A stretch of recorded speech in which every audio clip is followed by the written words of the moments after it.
기도하면 진짜 하나님께서 들으십니다. 그러니까 우리 사람 입장에서 시작된 일이 아니라 창조주 하나님께서 만드신 시스템이죠. 다 아시지만 기도할 때 응답하시겠다라는 그 원리를 우리에게 제공하셨습니다. 그래서 우리는 이미 다 아시는데 왜 자꾸 울부짖으라 뭐 그런 질문들 많죠. 귀가 먹으셨냐? 뭐 청각이 안 좋으시기에 우리가 통성기도 합니까? 그런 뜻이 아니라 하나님이 우리들에게 주신 응답의 원리이므로 믿음의 시스템입니다. 왜냐고 묻는 것이 아니라 그렇게 하셨으니 믿고 기도하는 순종이죠. 그러니까 우리 모든 신앙생활은 인간 입장에서 이렇게 논리적으로 해석하려 함이 아니라 이 말씀을 믿음으로 아멘 할 수 있는 신앙 주소서 하는 것이 우리의 자세죠. 오늘 이 말씀을 보시면 다윗의 정말 무너진 상태, 도움 없이는 이제 회복 불가입니다. 그때 우리 믿음의 사람으로서 어떻게 해야 되냐라는 것을 오늘 깨닫게 해주십니다.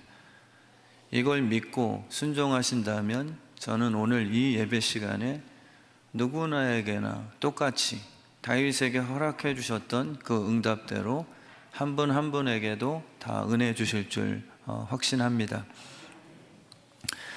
은혜란 것은 기도 없이도 늘 알아서 내 필요가 하늘에서 툭 하고 떨어지는 자판기가 아니죠. 저는 율법주의도 반대합니다. 내가 열심히 행했으니까 남보다 나에게 더 많은 것 주세요 라는 그런 육신의 욕심, 그것도 영의 일은 아니죠. 그거는 불교에도 있습니다. 그러나 또 은혜를 얘기한다고 해서 그러면은 기도 안 해도 뭔가 아무것도 행함 없더라도 하나님이 이미 다 아시니까 그냥 알아서 툭툭 하늘에서 떨겨 주시겠네 라고 생각하는 분들도 진짜 아직 깊이 없는 그런 이야기죠. 그래서 은혜 강조가 기도의 소홀함으로 나타내서는 안 됩니다. 은혜를 강조하는 것은 나의 연약함을 깨닫게 함입니다. 은혜의 시작은 받을 자격이 없는 자를 사랑하시는 그 하나님의 중심이죠. 그러니까 은혜는 내 자격이 아니에요. 진짜 없는 상태죠. 그냥 마땅히 벌받는 심판입니다. 잡혀왔으면 가늠하다 걸린 그 여인에게 돌로 던지는 게 그게 공의예요. 근데 은혜라는 것은 무엇이냐면 지금 이제 내 행위로서는 빠져나갈 구멍이 없는 상태. 진짜 끝이죠. 뭔가 틈이 있을 거야 라는 게 율법주의거든요.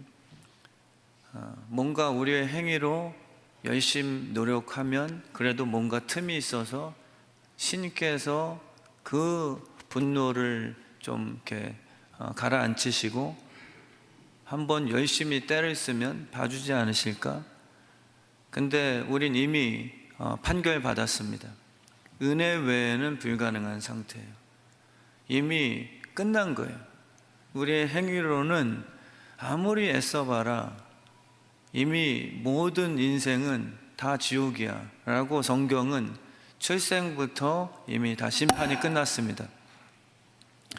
지금 눈 뜨신 분들은 회개할지어다. 은혜란 것은 정말 예수뿐입니다. 은혜는 주님의 도우심 외에는 없는 거예요. 그래서 은혜의 강조가 더 기도를 뜨겁게 하죠. 약간 율법화되어 있는 분들은 기도하세요 이걸로 기도를 촉발시킨다고 착각하세요. 근데 그 기도를 만들어내는 동기를 보면 기도 열심히 하면 부자 되게 해주신대요 라고 육신으로 갖다 묶어버리죠. 기도를 뜨겁게 해야 되는 이유를 정욕의 요구로 연결시킵니다. 근데 은혜가 기도를 만드는 거예요. 은혜는 내가 아무리 열심히 해도 이미 다 파산됐습니다.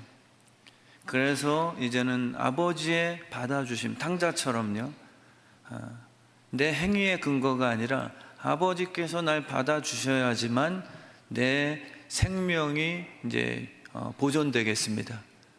여기에 대한 확실한 고백입니다. 그래서 은혜 받은 분들이 아버지의 그 베풀어 주시는 그분의 선물에 대한 갈급증이 있죠. 내가 행한 것에 대한 보상이 아니에요. 그래서 우리 교회에 은혜가 충만할수록 그래서 더 기도가 뜨거워지죠. 은혜의 시작은 내 힘으로는 불가능합니다 라는 고백이에요. 어느 정도 아직은 에너지 남았습니다 도 되지 않습니다. 그게 더 미지근한 교만쟁이들이죠. 그래도 너보단 낫다, 내가 의를 행할 수 있는 힘이 남아있다라고 생각한 게 사울의 공동체잖아요. 은혜는요, 죽은 시체예요. 내 상태를 이제 진단받은 거죠. 의사 되시는 예수님 앞에 넌 시체야, 너의 존재가 그냥 음란덩어리다. 나는 중심을 보니까 겉으로 막 목사인 척하며 정말 거룩한 사람인 것 마냥 웃고 있지만 네 속에는 계속 음란한 세대야. 이게 주님이 우리에게 말씀하시는 내용이죠. 그러니까 내 힘으로는 불가능한 거예요. 도저히 안 됩니다. 안 멈춰요. 그래서 우리는 방법이 회칠이죠. 멈춘 것처럼 남에게만 보이고 혼자 있을 때는 또 숨어서 그 멈출 수 없는 음란 짓과 마음으로 속여서 사랑하는 척. 근데 속에서 안 멈추는 거예요. 우리의 속에서 자꾸 나옵니다. 자꾸 미움이 나오고 의로운 척하고 싶어하는 교만이 자꾸 흘러나오고, 감사가 아니고요. 그래서 내가 내 힘으로 불가능하다는 것을 철저히 깨닫는 자가 오늘 말씀처럼 울부짖기 시작하죠. 죽고 싶지는 않으니까요. 예수님을 만났다는 것은 내가 내 율법의 행위로 이제는 뭔가 이뤄낼 수 있겠구나라는, 나를 선출 국가대표로 채택해 주신 게 아니에요. 예수님을 만났다는 것은 죽음이 싫어지는 축복이에요.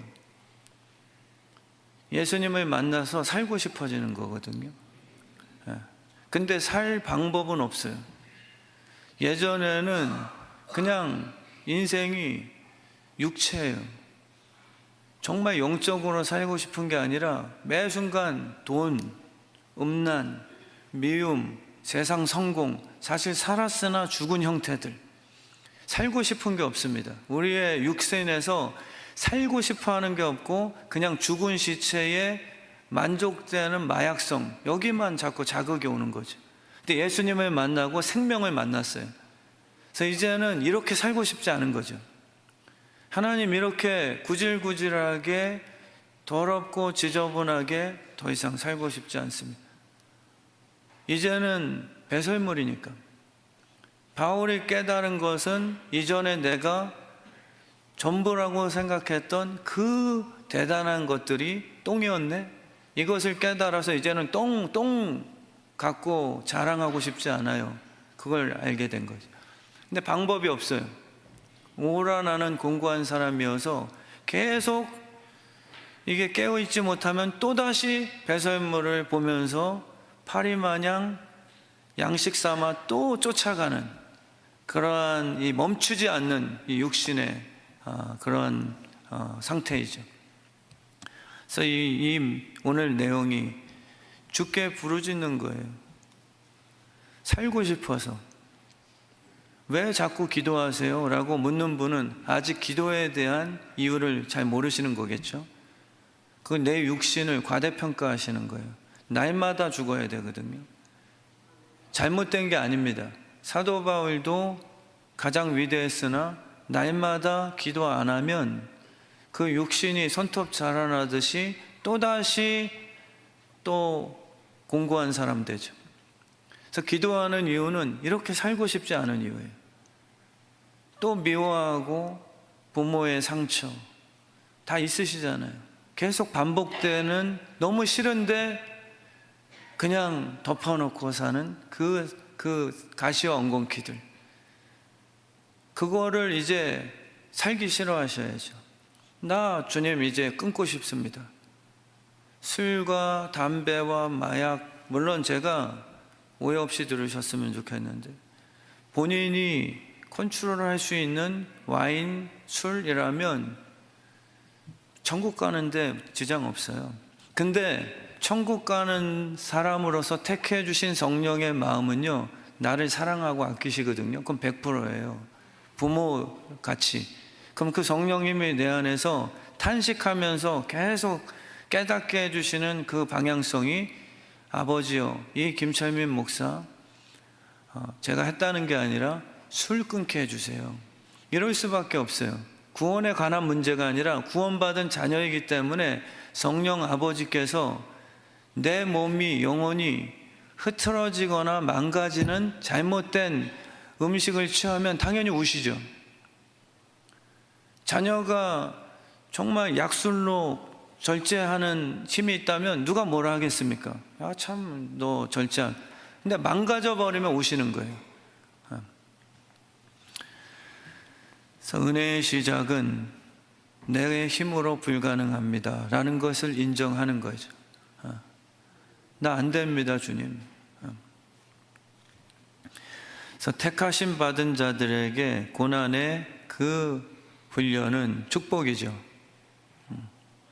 고난받는 게 유익인 것이, 뭐 고난을 통해서 내가 점검됐다, 이러한 인간에게 가능성을 조금 열어놓자 뜻이 아니에요. 인간들은 고난받으면 악해져요. 오히려 고난을 받으면 더 독해집니다. 고난이 유익이라는 것은 내 약함을 깨달아서 하나님이 도우실 수 있는 상황을 만들 수 있게 했기 때문이죠. 주님이 도와주셔서 정금이지, 내가 고난을 받고 버텨내면 썩는 거예요. 우리의 인생은 세월 흐르면 이 삶이 정금으로 매듭짓는 게 아니라 모두 다 시체로 바뀐단 말이에요. 그래서 고난은 사실 그냥 무의미해요. 세상에서 뭐 고생한 후에 낙이 온다 하지만 끝이 낙이 없어요. 다 죽음이니까. 근데 예수 믿는 하나님의 자녀들에게 고난은요, 약함을 깨닫게 해주는 조과예요. 내가 고난받았다 그래서 야, 고난받으면 내가 잘나지는 게 아니라 약함을 알고 그 겸손한 자를 도우시는 그분의 약속을 붙들 수 있기 때문에, 그게 고난의 유익이죠. 그래서 2절 말씀해 보시면 내 마음이 약해질 때 뭘 해야 되냐? 내 마음이 우울증이에요. 그리고 두렵습니다. 그리고 지금 너무 상처받았어요. 누구 때문에 교회 스탑하고 싶어요. 내 마음이 약해졌어요. 그럼 어떻게 하는 게 성경적인 답이냐라는 걸 알게 해주는 거예요. 각자 답을 갖고 사셨잖아요. 그럴 때마다 어떻게 하셨냐는 거예요. 그냥 욱하고 너 안 보면 그만이야. 나 십자가 안 지면 끝이야. 하나님 이 상황이니까 이해하시죠? 저 마음 약해졌으니까 시험 들고 교회 안 나갈랍니다. 이게 답이냐? 성경을 그것에 멈추고 싶어 하느냐? 그게 아니라 마음이 약할 때는 울부짖어라. 목사님, 제 마음이 힘들고 우울증이라 비대면합니다. 이해해드리고 싶으나 안 됩니다. 성경이 우리에게 강하게 지금 명하시는 것은 그럴수록 교회에서 죽어라. 지붕을 뚫고 예수 그리스도 앞에서 차라리 죽어라. 죽음이 너를 멈추게 하지 말고 죽음을 깨트릴 수 있는 예수 앞에 나와서 죽음을 무릅쓰고라도 울부짖어라. 이것을 우리에게 답으로 주신 거죠. 마음이 약해질 때가 다 있습니다. 가정에서, 또 자녀가 먼저 천국 갈 때, 지난주 금요일에 심의일 집사님께서 간증을 하셨는데 내내 울먹이셨어요. 아마 대성이 생각나셨겠죠. 마음이 약해진 거, 이 뜻은요, 수위를 입히다라는 원어 뜻이거든요. 그냥 어느 정도 약해졌다고가 아니라 졸도한 상태예요. 이 뜻은요, 수위를 입혀야 되는 시체 상태. 다윗은 그렇게 표현했어요. 나는 이제 스스로 못 살아. 자녀가 먼저 천국 가면 살림 있으세요? 사기당했을 때 어떤 분은 죽잖아요. 다 똑같죠. 예수를 믿어도 다윗처럼 상황이 약하게 만들거든요. 쓰나미가 오면 누가 버텨요? 쓰나미가 더 세요. 우리의 믿었는데 우리가 잘못이 아니라 우리의 육신이 연약하여서 이 마음을 약하게 만드는 사건들이 있잖아요. 그 사건을 만나면 우리는 마음이 약해질 수밖에 없어요. 이 약하다는 뜻은 수위를 입혀서 이제 장사 치를 수밖에 없는. 저도 목회를 하면서 마음이 약해지다. 목회가 제 힘으로 안 되더라고요. 근데 그게 은혜였어요. 제 힘으로 열심히 했거든요, 개척 후에. 근데 막 갑자기 빠져나가고요. 애를 썼던 그분들이 갑자기 배신하듯이 베드로처럼 이상한 얘기하고요. 물론 다 제 잘못이겠죠. 그러고 긍정적으로 보자면 저를 훈련시키신 거고, 결과는 그렇지만 그 순간에는 마음이 약해요. 약한 게 악을 만들더라고요. 약해졌을 때 기도의 울부짖음이 사라지면 사람이 약해지더라고요. 나를 죽이고 싶어지더라고요. 살인 아니에요? 약하면 나를 죽이는 것으로 문제 해결하고 싶어요. 너 쓸모없어. 이게 굉장히 뭔가 겸손하고 뭔가 그냥 소극적인 우울 모드 같으나 굉장히 강력한 살인의 악이 들어와 버린다. 약할 때 하나님이 나를 살려주시고 이 약한 실패한 개척 목사를 향해 주님이 하실 일을 그분께 맡겨드리는 기도가 되지 않으면 제 스스로가 그걸 판단해서 처리해버려요. 아마 여기 넥타이 메고 다니시는 우리 아버지 치고서 물론 아닌 분들도 있지만 아마 인생이 너무 고달프고 마음 약해져서 이 넥타이를 진짜 쪼르고 목에다가 이렇게 해가지고 한번 숨통 쪼여보지 않은 분들 없으실 것 같아요. 뭐 저만 했나? 이상한 사람. 저건 목양실에서 그랬거든요. 딱 3년 차 되는데 진짜 우울증 걸리더라고요. 진짜 여기다가 거짓말이야. 제 아내나 누구한테 얘기하면은 그러고 누가 이해해요? 죽으려고 한 것은 아니지만 한번 숨통까지 쪼여보자.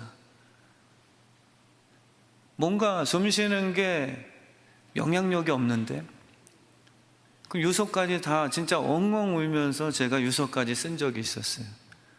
여기까지 근데 제가 잘 죽지도 못하는 게 수영을 한 사람이기 때문에 물속에 들어가서 오래 참기 항상 1등을 했었거든요.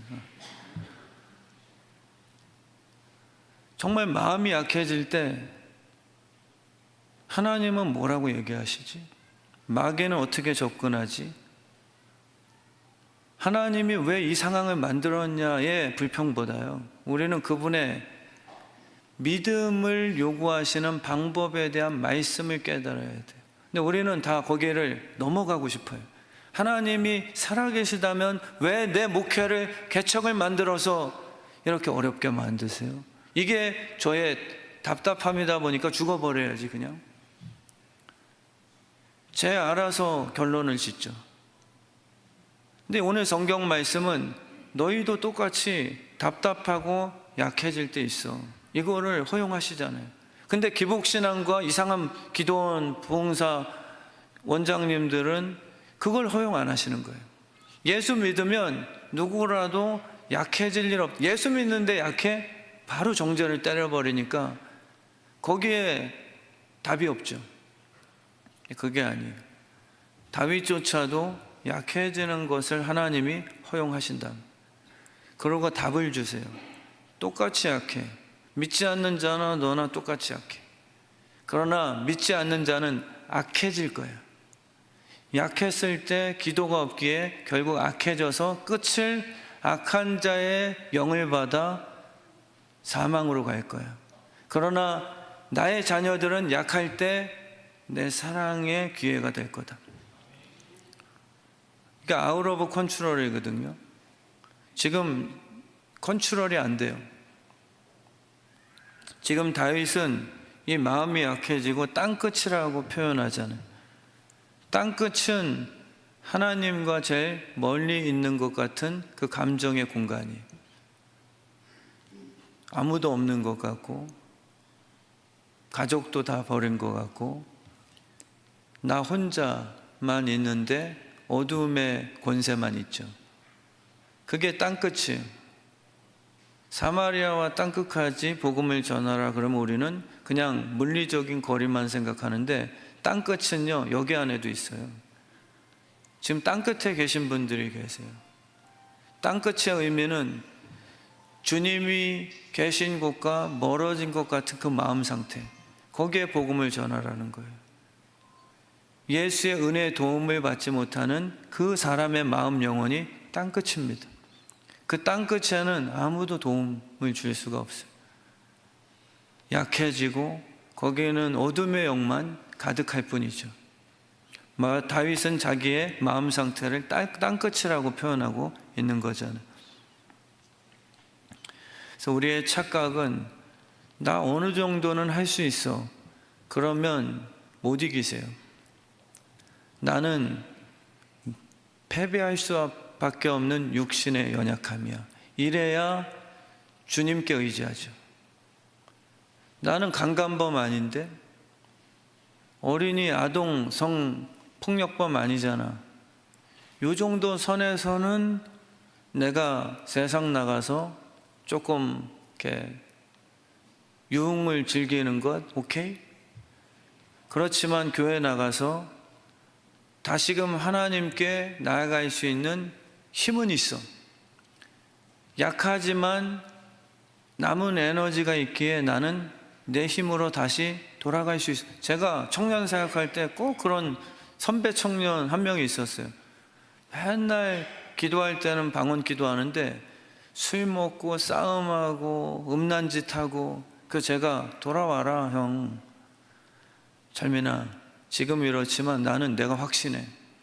반드시 나는 내 스스로 돌아올 수 있어. 그게 착각인 거예요. 못 돌아온다고 생각해야 주님이 이끄시죠. 근데 우리는 지금 이 안에 있으면서도 나 미워해도 나는 때가 되면 주님 오시면 나 사랑할 수 있어. 그분이 미련한 다섯처녀입니다. 미련하다는 건 뭐냐면 내 힘으로 그때 되면 회개하고 주님이 오시면 결산을 내가 해결 볼 수 있어. 근데 주님이 그때 오세요. 그래서 지혜로운 다섯처녀는 내 힘으로 거룩한 신부 될 수 없습니다 라는 것을 깨닫고 늘 예수 그리스도의 은혜 기름을 준비한 자들이에요. 그래서 우리의 착각은요, 어느 정도 내가 의를 만들 수 있다는 남은 힘을 과시하죠. 그게 사울 공동체니까. 남을 정죄해요. 그래서요, 남이 못하는 것을 지적해서 자기의 뭔가 점수를 올리죠. 그게 아니에요. 나 할 수 없는 것을 발견하셔야 돼요. 그리고 주님이 나에게 행하실 것을 기대하는 게 은혜의 인물들이죠. 늪에 빠진 사람이 아무리 움직여봤자 그 공간 자체가 빠져드는 그러한 절망이잖아요. 우리 육신은요, 아무리 스님들처럼 도 닦아도 늪이에요. 성철 스님의 마지막 고백처럼 물은 물이고 산은 산이다. 바뀔 수가 없다.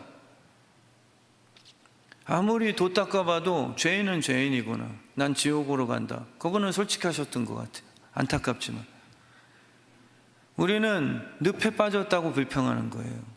하나님 왜 나를 늪에 빠지게 하셨어요? 근데 진짜 늪은 뭐냐면 내 육신의 존재예요. 빠져나오질 못해요. 남 탓은 잘하지만 우리 스스로가 늪이에요. 죄의 늪. 내 스스로가 나를 못 빠져나가요.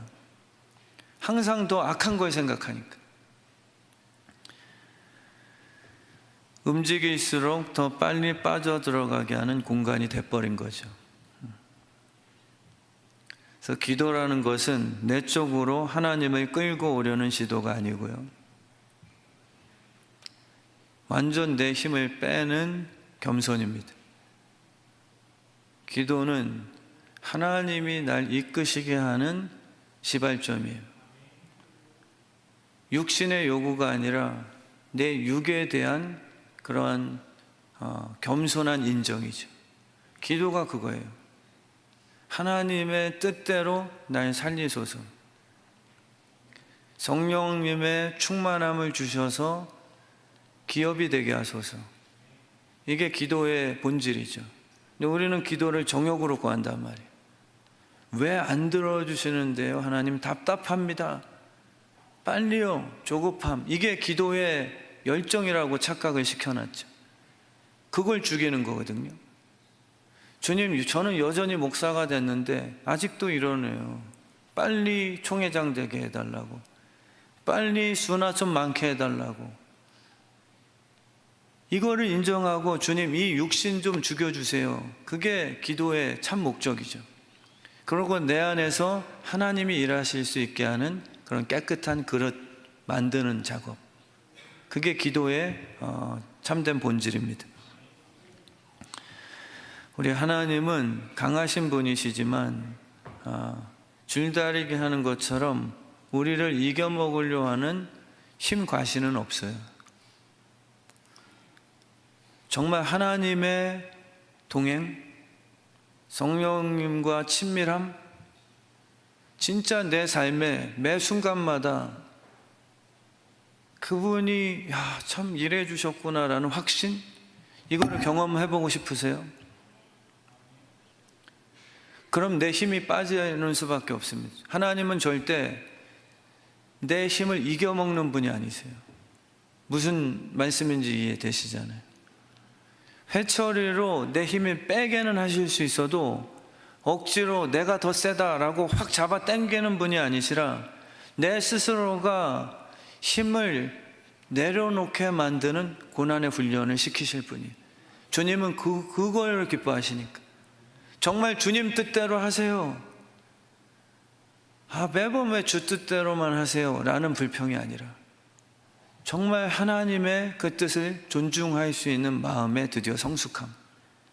이렇게 되면 우리는 하나님과 같이 걷죠.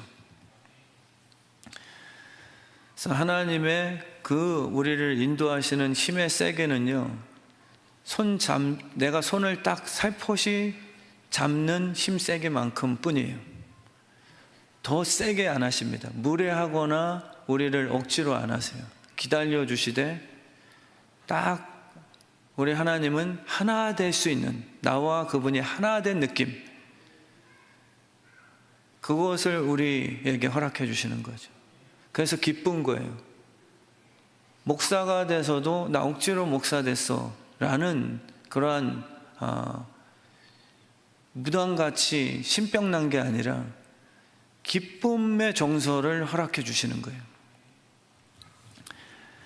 그래서 땅끝이라는 그 장소 다 경험해 보신 거죠. 그때 교회를 떠나시면 안 돼요. 더 새벽재단에 목숨을 거십시오. 제가 100% 믿고 선포합니다. 그때 울부짖기 시작하시면 은혜가 임하기 시작할 겁니다. 재창조와 하나님의 약속의 생기가 부어지기 시작하겠죠. 약할 때 기도하지 않으면 결국 악해진다. 기도 안 하는 분들은 그래서 강한 척 하든지 외식을 하든지 숨기든지, 기도 없이 풀무불에 들어가면 하나님 없는 악소리만 남게 되죠. 기도하는 다니엘은 사자굴 속에 들어가도 악소리가 아니라 찬양의 음성이었거든요. 그게 차이죠. 바울과 실라도 기도가 살아있으니 약해지죠. 그냥 감옥소에 갇혔다면 딱 약해지기 좋은 환경이잖아요. 답답하고. 근데 그 안에서 옥문을 열게 만드는 찬양 소리를 허락해 주시는 거예요. 기도 안 하면요, 자녀 때문에 악소리 납니다. 평상시에 기도로 살아있는 부모들은요, 내 자녀가 말썽 안 피게 해주세요는 아니에요. 저는 그렇게만 설교할 수는 없습니다. 그냥 너무 예외가 많이 생기니까. 더 새벽재단 쌓는 분이 자녀가 말썽 피우는 케이스들이 나오거든요. 그걸로 제가 답을 드릴 수가 없어요, 솔직히. 몇 건 그렇게 나왔다 그래서 일반화 못 시키잖아요. 근데 100% 맞는 건 뭐냐면 그 어머니의 마음 자세예요. 진짜 기도하는 부모님들의 마음 상태가 응답이에요. 환경이 어떠하든 확정되는 그 마음. 하나님께 기도하고 은혜를 받은 부모님들은 탕자가 집을 나가도 하나님 왜 나처럼 목사인데 목사의 자식이 집 나갑니까? 여기에 헤매지 않아요. 내가 아버지가 됩니다. 하나님의 마음이 내 안에 와서 기다리는 거예요. 그리고 100% 그가 돌아왔을 때 이 자녀를 다시 상속자로 만들 수 있는 지혜의 준비성, 그게 차이죠. 그래서 우리 주의 뜻 성함교회 성도님들이요, 정말 지금 어찌 보면 한국교회가 위기 맞거든요. 마음이 약해졌어요. 코로나를 겪으면서 마음이 다 약해져서 그 약해진 것 때문에 울부짖고 다시 뜨겁고 강하게 해주세요라고 기도하는 게 아니라 나는 여전히 예배 드려 라고 비대면을 자꾸 얘기하시죠. 다시금 울부짖어서 우리가 반석되시는 예수 그리스도 위에 서야 되는 그러한 지금 시절임을 깨닫게 되는 거죠. 그래서 비행기가 흔들리면 난감해지거든요. 많이 타보신 분들은 알잖아요. 저희 교회도 스튜어디스 출신들 계시는데 장여경 집사님이 오신지 모르겠지만 아시아나인가 대한항공인가 카타르인가 모르겠네요. 근데 아마 물어보시면 답하실 거예요. 기류 이상, 갑자기 돌풍이 일어나면 파일럿은 베테랑 운전사예요. 근데 아웃 오브 컨트롤이 되는 거예요. 운전대가 말을 듣지 않는 그 시점, 그때는 불합리죠. 마음이 약해지죠. 아무리 운전을 잘해도, 저도 강원도에서 운전 잘하거든요. 빙판 만나서 돌절벽으로 3번 굴러서 폐차하고 뒤에서는 다 죽는 줄 알았어요. 안 돼요. 더 센 돌풍을 만나는 게 인생이거든요. 안 만나실 것 같아요? 안 만난 분들 없어요. 다 돌풍이죠. 그때가 위기거든요. 그때 사람이 악해지든지, 악이 꼭 욕설이 아니라 하나님 없는 상태예요. 악은요, 불안과 염려도 다 악한 증세예요. 진짜예요. 염려 근심은요, 악이 주는 거예요. 근데 진짜 믿음은요, 울부짖는 거예요. 그게 의인들의 반응이죠. 오히려 운전대가 뽑혔어요. 내 자녀가 운전을 못 하겠어요.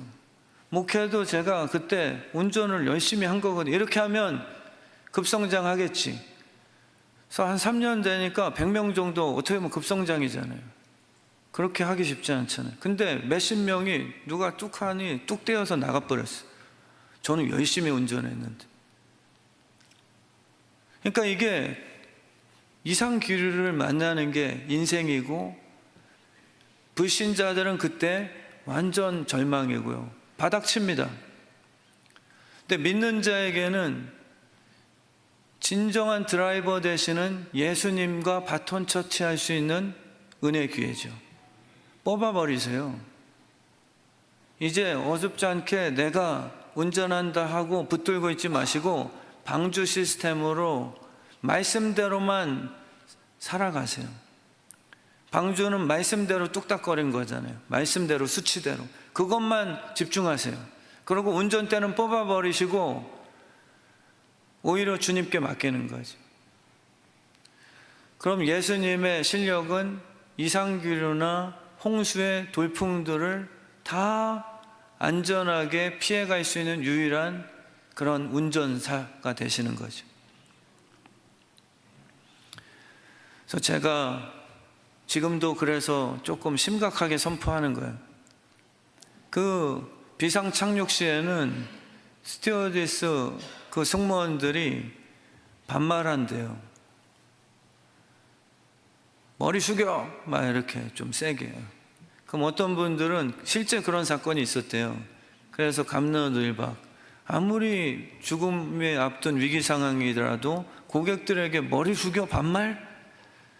그래서 그 항공사 측에서 법을 갖다가 댔대요. 그건 법적입니다. 법적으로 어떻게 해놨냐면 비상 착륙 시에는 존댓말 생략, 생명과 직결되면 강력하게 이 말을 들어야지만 살 수 있는 그 위기 상황이기 때문에 벨트 풀어 뛰어내려 무조건 반말해라. 무례함이 아니라 때론 하나님께서 선지자를 보내셔서 그렇게 울부짖으라고 말하는 거예요. 목사로서 제가 개척한 다음에 너무 그런 상냥함, 때로는 힘 나실 때 그러면 교회 나오세요. 안 나올까 봐. 결국은 안 나와요. 근데 진짜 오히려 하나님의 마음 품고 무례함이 아니라 집사님 여기서 죽으세요. 하나님께 운전대를 맡기세요. 주일성수 지금 시시하게 생각지 마세요. 시간의 운전대를 주께 맡기세요. 확정의 문제거든요. 확정. 신앙생활은 지속적인 확정과 선택의 싸움이에요. 구원의 문제가 아니라. 구원받은 사람들은 늘 성령의 지혜, 경외한다는 것이 무엇이냐면 바로 선택의 문제예요. 하나님을 경외한다는 것은 이거 어떻게 하지? 하나님께서 택하신 자녀들답게 사는 게 뭐지? 라는 것에 대한 즐거움이에요. 그 심장을 주신 거예요. 그래서 매 순간이 확정입니다. 다. 내가 이걸 마실까 말까. 요셉도 역시나가 그 꼬드기는 보디발의 아내 아줌마 윙크 이렇게 할 때 안 넘어간 게 제 생각에는 이상형이 아니었지 않았을까.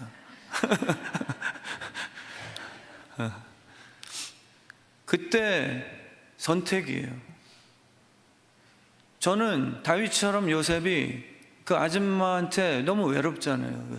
잠깐 넘어갔더라도 천국 갔을 것 같아요. 다윗이 천국 갔잖아요. 회개 기회를 허락하시니까. 그 싸움이 아니라는 거예요. 자꾸 우리는 구원론, 이 죄를 지면 지옥인가? 이렇게 한다 한들 뭐 천국 더 잘 가는 것도 아니잖아요. 이 싸움이 아닌 거예요. 이제 택하심을 받고 믿음으로 은혜 받은 사람들의 이 회복은 하나님의 기업이 되는 거죠. 하나님의 기업으로서 잘 살고 열매 맺고 영향력을 뿜으며 사는 부르심이 되는 거예요.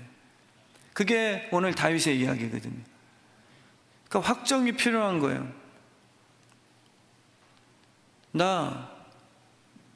우리 집안은 술잔 안 기울인다. 확정된 거면 구원과는 상관없어요. 술 드셔도 천국 가세요. 제가 100%고는 보장해 드릴게요. 담배 피셔도요, 천국 가실 거예요. 하나님이 택하셨다면, 그 조건으로. 그 행위가 옳아서가 아니라. 그러나 성령님이 내 안에 계시면 저는 또 확신하는 게 뭐냐면 그분의 뜻을 알려주실 거예요. 그래서 우리에게 지속적으로 확정하게 만드실 겁니다.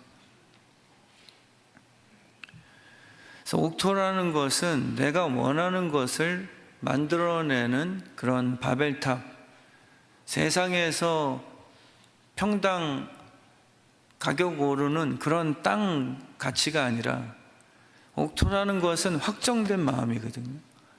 안 내주는 거예요. 나 주일성수 지킬 거야. 나 창문 열고서 확정되었사오니, 다니엘의 마음. 나 창문 열고 하나님께 기도하기로 나 확정했어. 그거 닫아도 괜찮아요.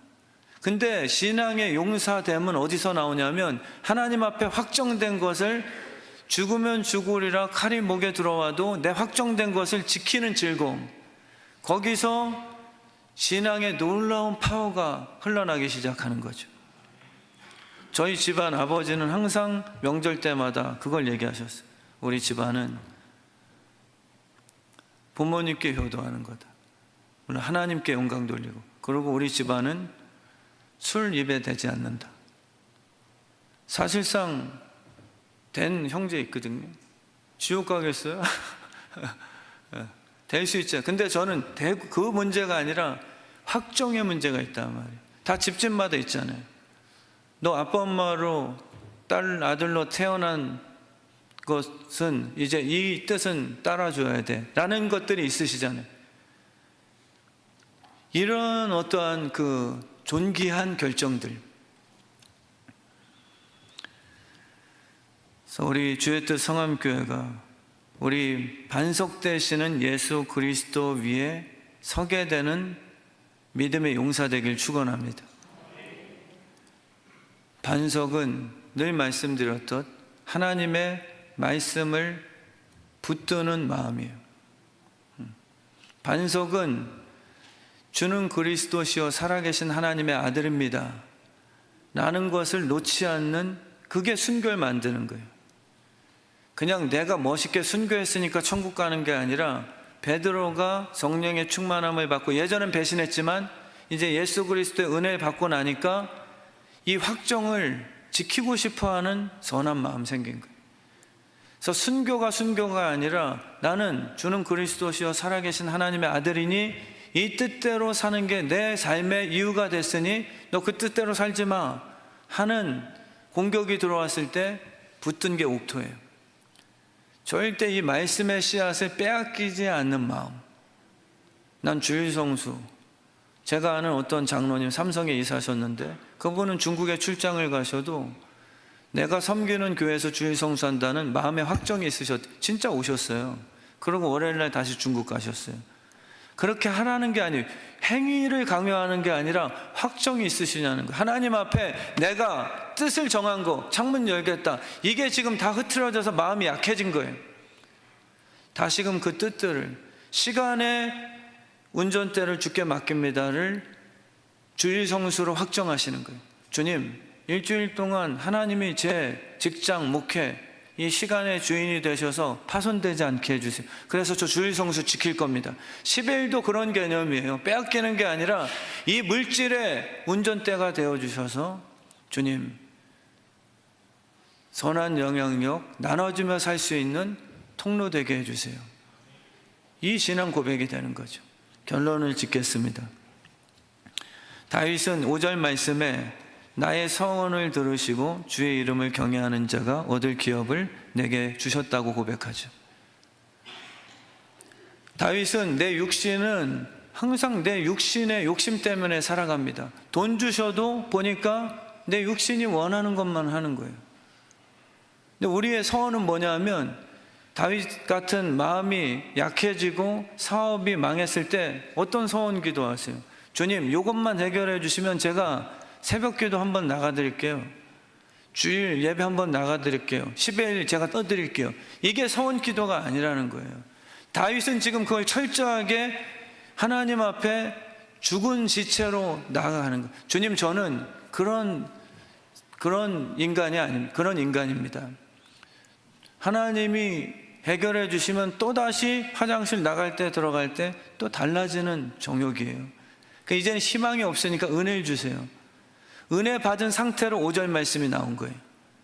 은혜 받은 상태로 돌아온 탕자가 탕자 되기 전에 아버지를 바라봤을 때마다 뭔 생각이에요? 아, 저놈의 꼰대 아버지, 저 재산을 어떻게 하면 내가 빨리 상속받지? 아버지가 한테 잘 보이면 돈 주겠지. 이 원리뿐이었어요. 그게 서원이죠. 아버지, 저한테 상속 주시면 저 아버지한테 요구해 드릴게요. 이게 탕자의 마음이에요. 근데 나가서 회개하고 돌아올 때 아버지를 경외했죠. 아버지의 성품을 경외하는 거예요. 오늘 5절 말씀이 주의 이름을 경외하는 자가 얻을 기업, 그것을 내게 주셔서 서원을 날마다 8절까지 이어져서 매일 나의 서원을 이행하리이다, 이렇게 고백하죠. 은혜 받은 사람의 마음은요, 이제 꿈을 갖는 거예요. 그냥 내 육신으로 요것 좀 해결해 주시면 제가 10일 안 띄어 먹을게요 수준이 아니라, 주님, 저 은혜 받았으니까, 저 육신이 하나님의 택한 새 피조물 됐으니까 제 마음에 이런 서원을 허락하셨습니다. 돕고 싶어요. 저에게 100만 원 주시면 우리 힘든 교육자 개인 장학금 줄게요. 이 꿈을 꾸라는 거예요. 하나님, 저에게 그 꿈이 먼저인 거예요. 하나님, 요거 해결해 주시면 제가 10의 1조 내겠다는 게 아니라, 은혜 받은 사람으로서 하나님의 심장을 품었으니, 하나님, 저 다음 세대 또 1억 수입을 주시면 2천만 원은 하나님 선교 위해서 캄보디아 교회 짓고 하겠습니다. 하나님의 그 일하시는 패턴이 내 안에 임해버린 거죠. 은혜 받은 사람들의 기도예요. 그래서 그런 서원을 하게 되는 거예요. 하나님, 제 욕심이 아니라 이 꿈이 생겼어요. 우리 교회에 1년 예산이 50억이 되면 하나님, 우리가 10군데 선교지에 교회 지을게요. 이 얘기하고 있는 거예요. 하나님이 하고 싶어 하시는 그 비전이 내 마음에, 은혜 입은 사람들의 특징은 비전이 생겨요. 그래서 하나님께 기도하게 됩니다. 하나님 주시면 내가 이 서원을 갚으며 사는 인생 되겠습니다. 제게 능력 주시면, 저 양선영 집사님 어깨가 예를 들어 아픈데 고쳐주고 싶어요. 근데 주님의 마음이 고쳐주고 싶은 거예요. 그걸 주신다는 거예요. 얼마나 감사해요. 그 꿈이거든요. 설레이는 거예요. 근데 그 육신이었을 때도 똑같이 신의 은사 달라고 기도하거든요. 근데 그 목적이 뭐냐면, 신의 은사 주셔야 소문나서 내 교회 수 많아지는 목회 사업 성공 아닙니까? 비슷한 것 같지만 180도 다른 거예요. 은혜 받은 사람들의 특징은 주님이 하고 싶어하는 그분의 기쁨, 그거를 우리에게 공유해 주시는 거죠. 그런 꿈이 우리 교회에 부어지는 은혜가 있길 진심으로 축원합니다.